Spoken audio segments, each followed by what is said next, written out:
1. A couple of months ago, I was out celebrating my friend's birthday. I hadn't been feeling well, but I'd promised I would go, and I had been looking forward to it for quite some time. I took some painkillers and went anyway.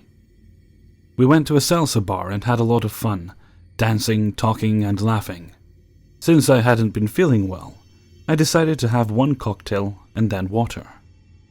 A couple of hours in, I started to feel ill again as the painkiller stopped working. I tried to power through because it was my friend's birthday, but eventually I had to tell my friend I had to go home. One of her other friends decided she wanted to go home as well, and we said our goodbyes and went on our way to the train. About 20 minutes walk. Very quickly I started to feel worse. My head was spinning and I had an excruciating pain in my throat.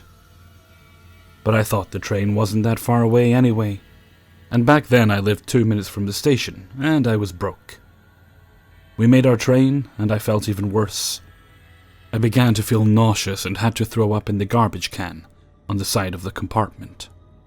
Must have been funny to look at because quite a few young people, who'd obviously been out drinking, thought it would be funny to take pictures of me with my head in the garbage can.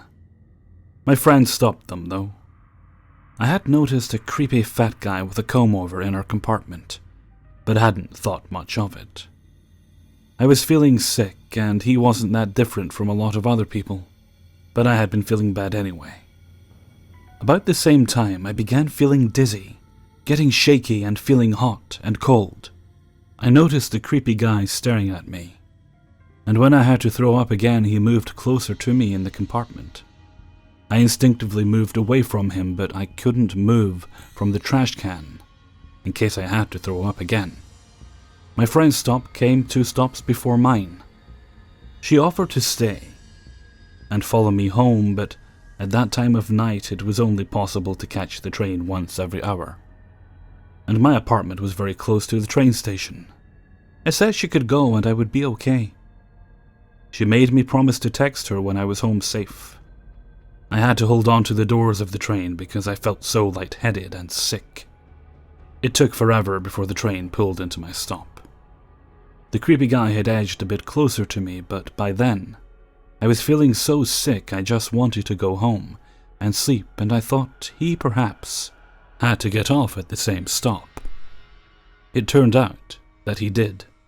Very quickly he was behind me and started caressing my back, while saying he wanted to go home with me in very broken English. I couldn't talk that much because of the pain in my throat, and I was walking home slowly because of my dizziness. I tried to say no and push his hand away, but he proceeded to stroke my back and saying, "Only sleep, okay?" He smelled of tobacco and sweat, and up close his head was all sweaty and his hair was greasy. He was shorter than I am, and I'm not that tall. He had a big round stomach, and was wearing a t-shirt but no coat, even though it was quite chilly. I saw he had sweat stains under his arms and on his upper lip. He kept repeating that phrase, "Only sleep, okay?" and started pushing me in the back as to make me walk quicker.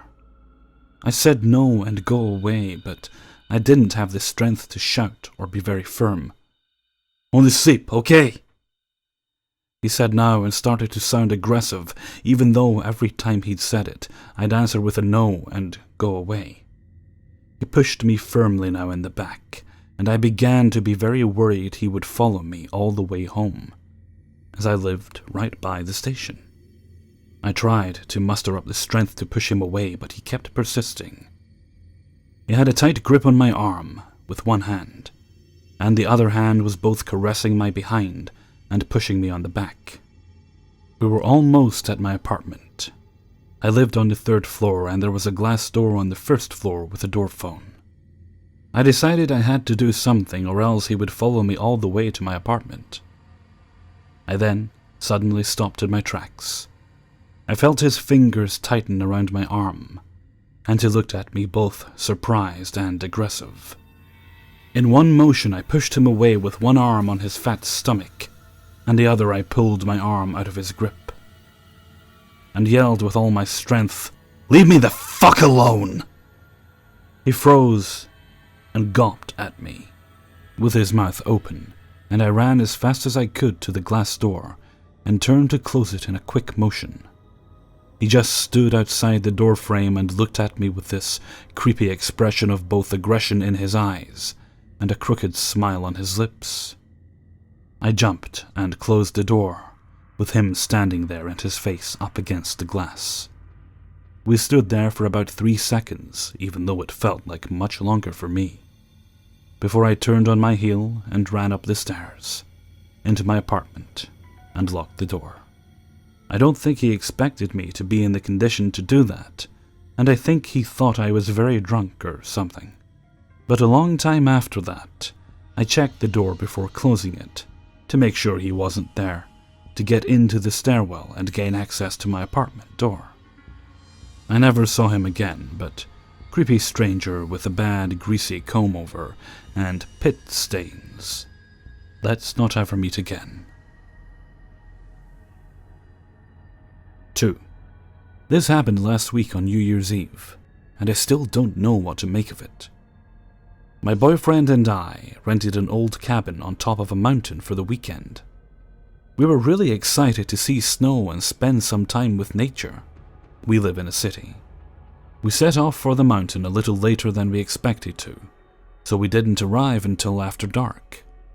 It was really cold and pouring down rain when we arrived, but our host, this was an Airbnb, greeted us and showed us around. Turns out we were staying on a large ranch property that doubles as a retreat center and venue for weddings and such. Anyways, she showed us around the cabin, which was more of a ranch house than a cabin, I guess. You could enter a few different ways. The house was situated on the side of the mountain on a steep area, so the main door was at the top and led to a living room area. You had to walk through the living room to get to the bedroom. The bedroom had a spiral staircase that led down to the kitchen, and the kitchen had a door that led to the outside as well, on the lower end of the steep part of the mountain. So we unpacked the groceries we bought, which included some produce like a couple of tomatoes and avocados and such, which we put on the counter by the door. We made ourselves a couple drinks. Then we went upstairs to the living room and decided to drink our whiskey, start a fire, and watch some documentaries. A little bit after this, I decided to go to the kitchen and get some water. When I got to the kitchen, the door to the outside was wide open. I was a little freaked out at first, but figured it was probably just the wind that blew it open. I closed and locked it, and went back upstairs to the living room. An hour or so later, we wanted to make some drinks, so we went down to the kitchen. There were a bunch of Ziploc bags all over the floor that looked as though they'd fallen off a shelf or something. We didn't bring any plastic bags with us, but we figured they belonged to the house, and had just fallen due to gravity doing its job or something. After the door being open, though, I was a little weirded out by it. There was no air circulating in the house, as there was no heater. We were using the fireplace in the living room on the far end of the house. We made our drinks and headed back up the spiral stairs, and I look over at my boyfriend and notice he's white as a ghost. All of the color has drained from his face. This scared me a little, but I figured he was just a little freaked out and didn't say anything. We got back to the living room and settled down on the couch to finish a movie. We kept hearing creaking noises, but I chalked it up to the fact that the house was really old. Suddenly, my boyfriend looked at me and said, "Hey, did you eat part of one of the avocados earlier?" Confused, I said no. You would know if I did, because I would have cut it open and whatnot, and I definitely would have offered you some. He loves avocados. He said, "Okay, I thought so." I looked at him like he was crazy. Why did you ask me that? What he said next scared the shit out of me. When we were downstairs just now, I noticed there's a large chunk missing from one of the avocados. I said, "What do you mean, like a bite, or like someone cut it out with a knife?" He said, "I don't know. I was honestly too scared to get close when I saw it. Then I decided he was fucking with me. I said, "You're just trying to scare me because of the other weird stuff that's been happening. It's not funny. I'm not joking. I swear that's what I saw," he said. I started freaking out. He was just as scared as I was. We didn't know what to do. Had someone been in the house with us? We were too scared to go back to the kitchen to investigate, so we put on the Eric Andre show to get our minds off it. It was suddenly 4 a.m. and we decided we should try and go to sleep, even though we were still terrified. We walked to the bedroom, and remember, the bedroom is actually a lofted space that is connected to the kitchen with a small spiral staircase. It's all open so we could see down into the kitchen from the top of the stairs. I was too scared to look down at the counter with the avocado on it, and I wouldn't have been able to see much anyways since I didn't have my glasses on. I got into the bed, and my boyfriend crept over to the stairs and peered down into the kitchen. Then he briskly walked back to the bed and got in, seeming very spooked. I asked him what was wrong, and he pulled out his phone and said we should call the host. I told him maybe we should just call the cops. And what did he see that was freaking him out so much? "Is there someone down there?" I asked. He said no and told me to go to sleep. He ended up texting our host to see if she was awake. She didn't respond. I didn't press my boyfriend any further on what he saw because I honestly didn't want to know any more details. I was too scared. We laid in bed, shaking uncontrollably. I stared at the ceiling with all of the lights in the house on, and listened as the kitchen made lots of eerie, creaky noises every few minutes. We had no idea what was going on, but I was terrified. I almost told him we should just pack up our shit and get the fuck out. But for some reason, I decided to act brave. This is a relatively new relationship, so maybe I wanted to seem cool. Anyways, we lie awake in silence until it starts to get light outside. The noises eventually faded away, then stopped altogether. And then the sun rose and we felt safe enough to go downstairs and investigate. We inspected the avocado in question, and saw 2 large bites had been taken out of it, peel and all, and one of the tomatoes also had a huge bite taken out of it. However, nothing else was taken or out of place. The second bite in the avocado was what freaked my boyfriend out before he got into bed because there had only been one earlier. At first, we figured the bites were maybe from a large rat or rodent of some sort. But this seemed very human-like, and much too large for a rodent. The teeth marks seemed human for sure. We also didn't hear any scratching noises that you typically hear with mice or rats. Anyways, we were freaked the fuck out, packed our stuff up, and drove back home despite the fact that we had another night in our reservation. So scary person who fucked with us and creepily ate our produce, let's not meet again. P.S. Any theories as to why this person would have done this? We are still freaked out and have no idea how to explain it. 3. One summer night in 2006 or 2007. I was spending the night at my best friend's house. I would have been about 16 at the time, and she, we'll call her Casey, would have been about 18 or 19. We'd gotten bored with whatever we had been doing at her house for the last few hours, and decided to venture out to the Denny's 24-hour diner, for those of you who don't know, down the street from her house to get some grub. It was probably around 1 a.m. when we arrived at the restaurant. Things were fine for the first little while. We sat goofing off and being the obnoxious teenagers that I'm sure we were. After a while, I started to notice Casey get a little squirmy as she kept looking over my shoulder to the booth behind us.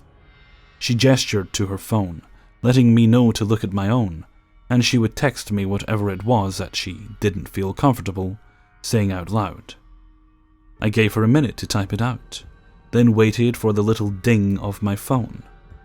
I obviously can't remember exactly what it said, since this was nearly 10 years ago. But I remember her telling me that the guys in the booth behind me kept making eye contact with her and looking over at us. I faked a back stretch so I could look behind me without making it obvious. There were two guys in their early 20s, if I had to guess, sitting behind us, and as soon as I turned around, they took this as an invitation. They got up and walked over to our table, and asking us if they could join us. Now, something you should keep in mind is that Casey and I were both pretty late bloomers when it came to boys at this age. At this point, I don't think either of us had ever had a boyfriend, or done so much as make out with a boy. We were pathetically boy crazy because of this. So, needless to say, when two young, not completely unattractive men were asking to join us, I don't think either of us even thought twice. They sat down with us and struck up some conversation about why we were out so late, asking if we'd been out partying. We said no, neither of us drank or did anything at all. Self-proclaimed straight edge. They laughed and said they had been at a party or something and got bored with everyone, so they decided to bounce. We humored them with conversation for another half hour or so, before deciding we should probably get back home. We paid our bill, said goodbye, and headed out to Casey's car. We paused outside for a moment, deciding what we should do for the rest of the night. As we're standing there discussing our plans, the two from inside exited the building. They asked us why we were still there, and we briefly mentioned we were figuring out what our plan was. One of them suggested we hang out with them for a while longer. Said they had a case of beer in the car, and maybe we could just go hang out at the park or something for a while. We hesitated at first, since this obviously didn't seem like a very smart idea. But this was the most attention either of us had gotten from a member of the opposite sex, pretty much ever, so we caved and agreed.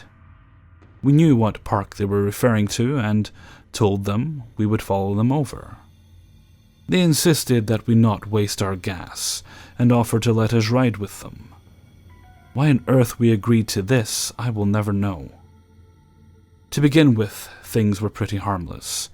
I sat in the front seat with the driver, and Casey sat in the back with the more outspoken of the two. He was definitely the instigator of this whole thing. The other just smiled and nodded most of the time. He was friendly and tried to keep me occupied with conversation as we drove. The music was turned up somewhat loud, so I didn't hear at first Casey's quiet objections coming from the back seat. It wasn't until she kicked the back of my seat that I turned around to see the guy had his hands all over her, and she was timidly pushing him away, just for him to immediately replace his hands on her leg. I started to get very nervous at this point. It suddenly dawned on me how massive of a mistake we had made. The driver reached between my legs and I went completely rigid. He laughed and told me to relax. He was only grabbing a beer. He grabbed a beer from the floor at my feet and cracked it open as he drove. I'm becoming more and more anxious, but we've already entered the park, and there's no way for us to get away without making a huge scene. This park ran along the length of a river with somewhat thick woods on one side of the main road, and the river lining the other. The whole park is probably about 5 miles or so long. After driving several miles into the park, we pull into an empty parking lot of a dilapidated old city building. It had been used for Boy Scouts meetings and the like back in the early 60s, but now was repurposed as a meeting hall for receptions and parties, but very rarely. We get out of the car, and for the first time I'm able to see how visibly shaken Casey is. We exchange one of those looks between best friends that requires no words. We needed to get the hell out of here. I start looking around our immediate area, attempting to figure out how we're going to get away from these two. I was starting to get that internal sense of dread. The parking lot was almost completely dark, except for one lamppost towards the front of the building. I had been to this building many times in the past, and I knew that behind the building was nothing but wooded trails. and a creek that connected into the river eventually. I knew for a fact that there was no viable reason for us to go that direction. As soon as we exited the car, the one who had been in the back seat began grabbing Casey and trying to convince her that he wanted to show her something really cool behind the building. Casey was visibly panicking, but obviously didn't know how to tell him no.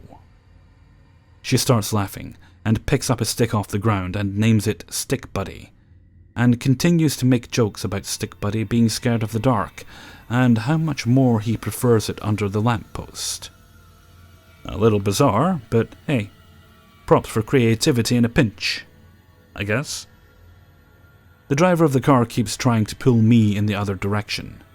He hasn't touched me at all at this point, and I can tell he's a little hesitant about this whole thing. He starts to try and guide me away, and I resist, telling him I'm not leaving Casey alone. What's crazy this entire time, he's trying to apologize for his friend, saying, "Hey, I'm sorry about him, but everything is okay." I'm not buying it. As I turn around, I hear Casey call my name, and I can see he's almost got her to the front of the building. At this point, the reality of the threat at hand has become very clear, and I start to get a little more belligerent about us not separating. I start to see headlights coming up the main road, and the driver noticed also. I think this is what spooked him, because he starts telling his friend that we should go and it's not worth it. He gets visibly irritated and says, "Fine, fuck it." And they begin to walk back to the car. Thank God, I think, as we get back into the car. We get back in and the driver pulls out of the parking lot. But I know we're not out of the woods yet. Literally. In the back seat, the other guy still has his hands all over my friend. At this point, I'm feeling lower than low. I should be standing up for my friend. I should be jumping in and telling him to get his grubby hands off of her. I sit there, silently. I'm terrified at this point. These two could easily overpower me. Both of them had told us that they were soldiers in the military, and it was very clear how likely that actually was, just judging by how muscular they both were.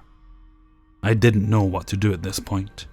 I kept telling the driver that we needed to get back to our car, that my dad was expecting us home by now, or something along those lines, which unfortunately was total bullshit, because no one even knew we left the house.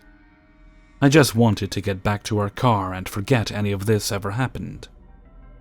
The driver kept saying he would take us back soon, and that everything was going to be just fine. As we turn onto the main road from the parking lot, I see headlights in the rearview mirrors. Then, as if someone had heard the pleas in my head, I see red and blue lights flicker on. We were being pulled over.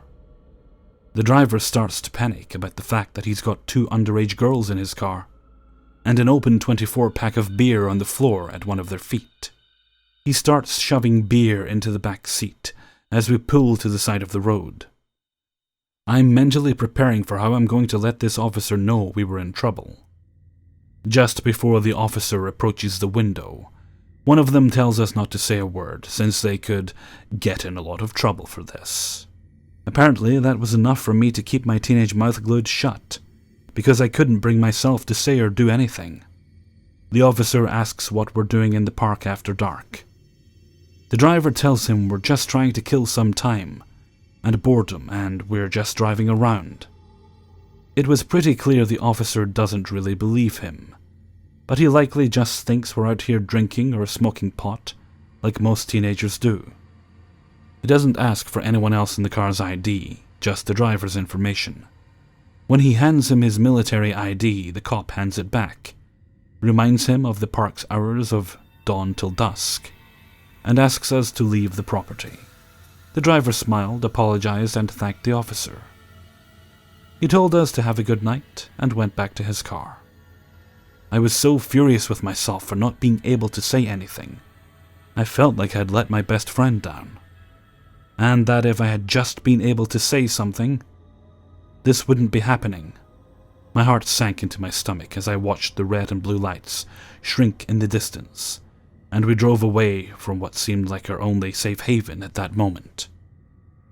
I made a joke about that being enough risk for me for one night and said it was probably best we just get back to our car now. The one in the back started to protest, but the driver agreed and turned out of the park, heading back towards the restaurant. They dropped us off at our car and then promptly disappeared into the night. Casey and I got back into the car, speechless, and drove back to her house. To this day, we very rarely bring up this incident. I think we're both just ashamed of how stupid we had been to put ourselves in that position in the first place. Although I never saw either of them after that night, Casey unfortunately did. We both worked in a department store portrait studio at the time, and a few weeks later, the one in the back seat came in to get family photos taken of himself, his wife, and his toddler. She contemplated telling his wife about what happened, but she didn't think she'd believe her. I told her she should use the name that the appointment was made under, to call the cops about what had happened. But it turned out the wife had booked the appointment, so we decided to just let that moment of stupidity slip into the past. Casey and I are still best friends to this day, and I've always wanted to apologize to her for not doing anything, not saying anything. But the only times I've tried to bring it up, she brushes off the topic before I can tell her. For what it's worth, I'm sorry, dude. Hey everyone, Hellfreezer here, and thank you very much for listening to 3 True Scary Stories, episode 173. Thank you very much to everyone who allowed me to use their stories in this video. Right, let's see, this is Wednesday now, isn't it? Well, it's actually about 3:45 on a Monday morning, but let's not quibble. Okay, let's see, currently I'm going to have the super long video, currently scheduled for you guys on the 30th, I believe that's the 30th. Let me just click here and check the date. Yeah, that'll be the Monday, I'll put that on the Monday. It's usually the day I like those to go up. And I think I've got about but just over a third of the stories I need right now. So I'm giving myself this week to gather stories, and I might start doing a little recording this week. I'm probably going to have to space it about a little more because I'm still getting a little trouble with my throat and that. Hopefully that passes soon though. But I'll get that done, get that recorded between then and the following week, and that should be good to go up on Monday. At which point, after completing that, I'll give myself some kind of a treat for being a good boy and doing all my work. So that will be a couple of hookers and an 8-ball. Or possibly I'll just get some food out of a local takeaway. Never mind the hookers. Don't want to bother them. And with that, I think I'm going to head off for now. So until next time, thank you very much for listening, and take very good care of yourselves.